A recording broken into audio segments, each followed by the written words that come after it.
तो Gwalior high court में अगर अंबेडकर जी की मूर्ति लगाना है तो सबसे पहला रास्ता है वकील अनिल मिश्रा को जेल में डालिए।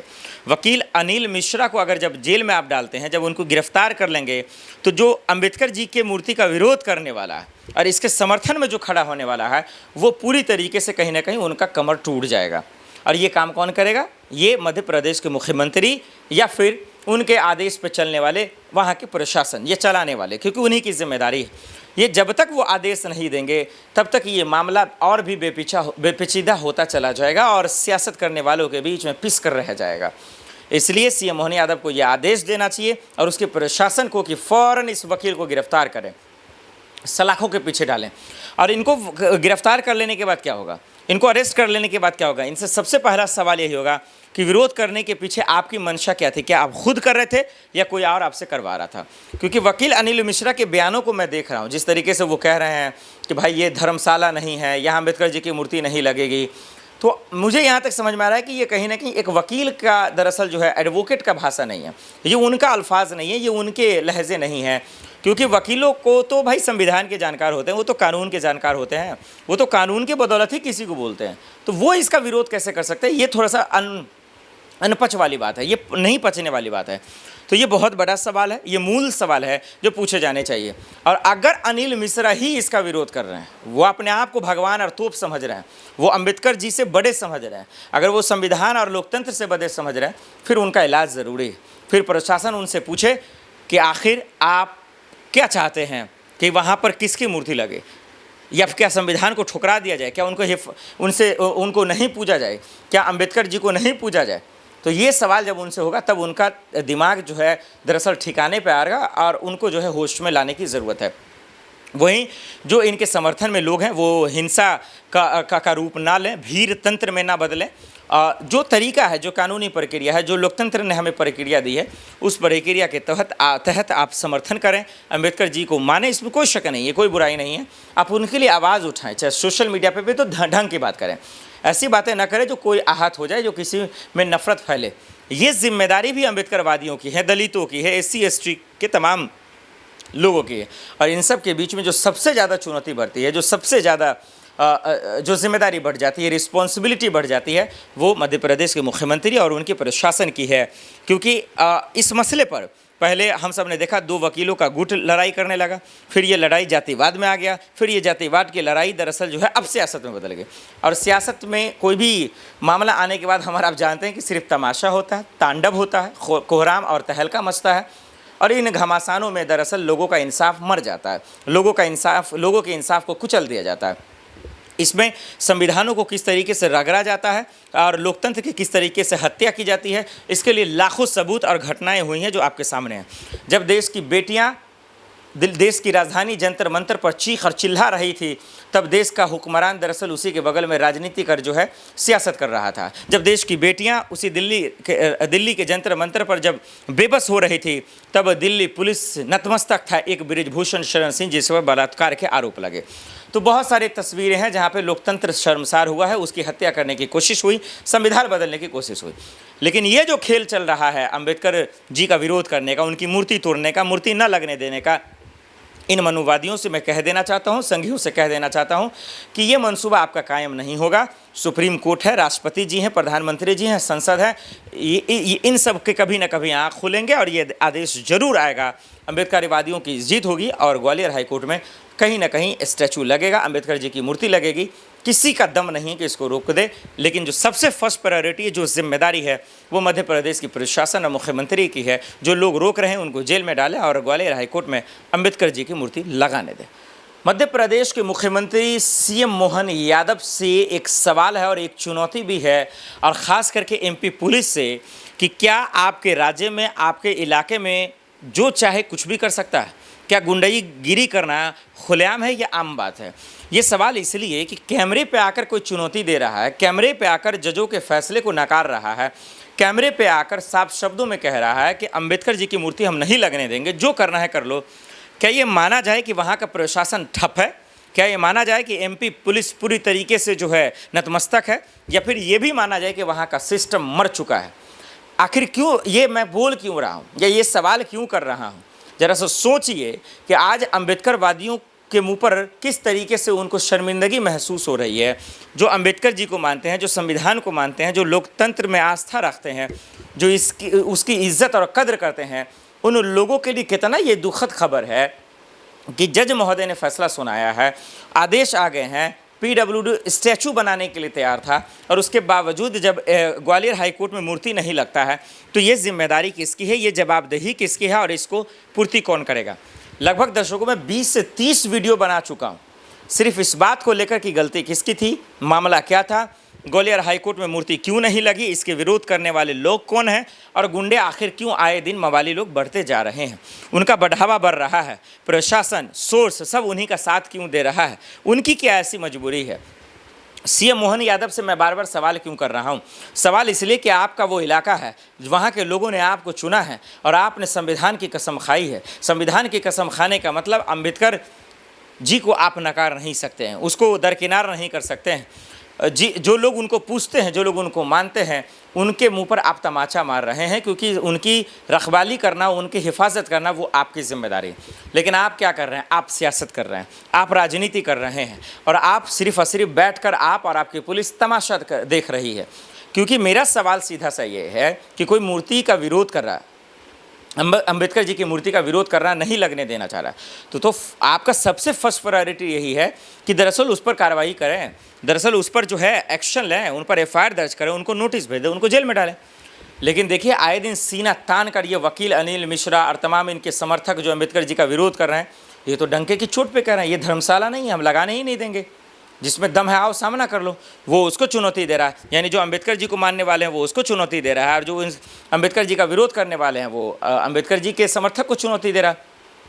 तो इसका निपटारा कैसे होगा, इसका हल कैसे होगा, इसका इलाज कैसे होगा, ये अगर मोहन यादव जी नहीं बताएंगे, मध्य प्रदेश के मुख्यमंत्री नहीं बताएंगे, अगर वहाँ की प्रशासन नहीं बताएगी तो कौन बताएगा। आप मुझे साफ शब्दों में बता दें, आप बताएं ना कि इसका जिम्मेदार कौन है, आप बताएं कि इसका जिम्मेवार कौन है।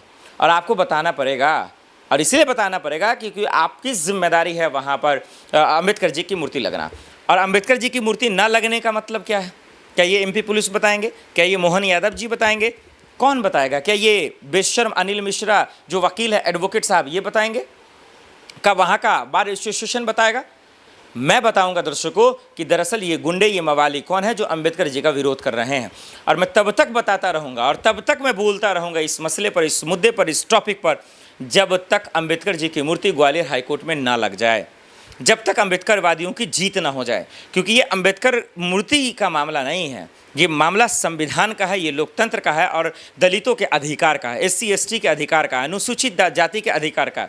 इस देश में बहुत सारे छोटे जाति हैं जो गरीब तबके के लोग हैं, जिसके लिए इस देश का संविधान है, जिसके लिए इस देश का लोकतंत्र है, जिसके लिए इस देश की मीडिया है। वो मीडिया नहीं जो चंद पैसों पे बिकी हुई है, वो मीडिया, वो पत्रकार जो आज भी लोकतंत्र की हिफाजत करना जानता। इसलिए वहाँ अंबेडकर जी की मूर्ति लगेगा। कैसे लगेगा, आइए अब हम आपको साफ शब्दों में बताते हैं। तो 500 की नोटों की गड्डी आखिर कैसे जली, किसका पैसा था, किसने जलाया, ये क्या जस्टिस यशवंत वर्मा अब मुंह खोल देंगे? क्या वो तमाम गहरे राज खोल देंगे? क्या काली करतूत की फहरिस्त ला कर रख देंगे कैमरे पर और बता देंगे कि ये पैसा कैसा था? दर्शकों, वो बता सकते हैं। एक ही शर्त है कि उनको डर ना हो, एक ही शर्त है कि पक्का संविधान की जो कसम खाते हैं उस कसम का ईमान बचा हो। लोकतंत्र को वो जिंदा रखना चाहते हैं, इस देश के एजेंसियों की मर्यादा रखना चाहते हैं, कानून व्यवस्था के हक को बरकरार रखना चाहते हैं, तभी जस्टिस यशवंत वर्मा मुंह खोल पाएंगे। बहुत सारे आरोपी हैं इस देश में, बहुत सारे धांधली करने वाले लोग हैं, बहुत सारे जो है करप्टेड लोग हैं, लेकिन बहुत कम लोग हैं जो सच का सामना कर पाते हैं। जिस तरीके के सबूत मौजूद हैं, जिस तरीके के गवाह मौजूद हैं, जिस तरीके का रिपोर्ट मौजूद है और जहाँ जहाँ ये तमाम रिपोर्ट गया और जिस लोगों के बयान हैं, उस लिहाज से जस्टिस यशवंत वर्मा को सच बोल देना चाहिए, प्रेस कॉन्फ्रेंस करना चाहिए और हाथ जोड़कर देश से माफ़ी मांगकर जेल में चले जाना चाहिए, सलाखों के पीछे चलाना चाहिए। मैं इतना कॉन्फिडेंट होकर कैसे कह रहा हूँ, मैं इतना कॉन्फिडेंट होकर बोल ही क्यों रहा हूँ? वो इसलिए क्योंकि पूर्व सीजीआई खन्ना साहब ने जो आदेश दिया, जो 3 जजों की टीम तैयार की और उससे जो रिपोर्ट तैयार हुआ, उस रिपोर्ट में जब ये पाया गया और सीजीआई खन्ना साहब ने ये कह दिया कि ये दोषी हैं, इनको पद से हटा देना चाहिए, तो फ़ौरन जब सुप्रीम कोर्ट के नए जज बने सीजीआई गवई साहब, उनको तो इनसे पद छीन लेना चाहिए। ये जस्टिस यशवंत वर्मा को पद से हटाकर इनकी जांच दोबारा करवानी चाहिए और इनको बोलना चाहिए कि बताओ पैसा किसका था, क्या किसी से आपने रिश्वत ली, क्या आपने घूसखोरी की, क्या आपने बेईमानी की, क्या संस्था के साथ, एजेंसियों के साथ, देश की उम्मीदों के साथ, क्योंकि कोर्ट के अंदर बहुत सारी उम्मीद लेकर लोग, आम लोग जाते हैं।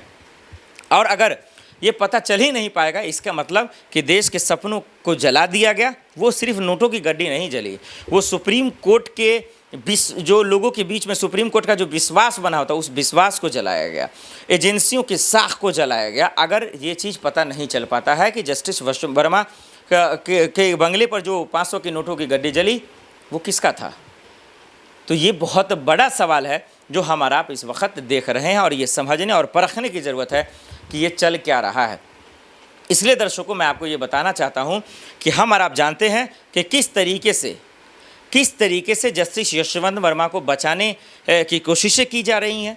इस मसले को जो है इस मसले को पर्दे के पीछे धकेलने की कोशिश है कि लोग कह कुछ रहा हो कुछ रहा है। महमूद पराचा वकील साहब ने कहा कि इसकी जांच अगर ईमानदारी से होती तो सच आज लोगों के सामने होता। वरिष्ठ वकील कपिल सिब्बल ने कहा कि अगर ईमानदारी से जांच होती, सरकार का मिली भगत नहीं होता, उनके नेता, उनके मंत्री, उनके कार्यकर्ता अगर नहीं बचाते तो आज लोगों के सामने, हिंदुस्तान के सामने जो है वो 500 की जो नोटों की गड्डी जली वो सच सामने रहता। उपराष्ट्रपति धनखड़ साहब ने कह दिया और उनके कहने के बावजूद अगर जांच ना हो, एफआईआर दर्ज ना हो तो फिर आप क्या ही कहेंगे, आप किसका ही इंतज़ार करेंगे। फिर तो सोचिए आम लोगों की बातों का क्या ही तवज्जो होगा, क्या वैल्यू होगा, हम लोगों की बातों में क्या ही वजन होगा जब उपराष्ट्रपति धनखड़ साहब की बातों का तवज्जो ना दिया जा रहा हो। इसलिए सोशल मीडिया के माध्यम से ये मेरा अपील है, ये दरख्वास्त है कि ख़ास करके जस्टिस यशवंत वर्मा के मामले में तेज़ी करें। हालांकि जो खबरें छप रही हैं मीडिया रिपोर्ट के मुताबिक कि महाभियोग लाने की प्रक्रिया तेज़ हो रही है, उनको पद से हटाने की मुहिम छिड़ गई है, जल्द से जल्द कार्रवाई होगी, एक्शन होगा, लेकिन फ़िलहाल ऐसा होता कुछ दिख नहीं रहा है।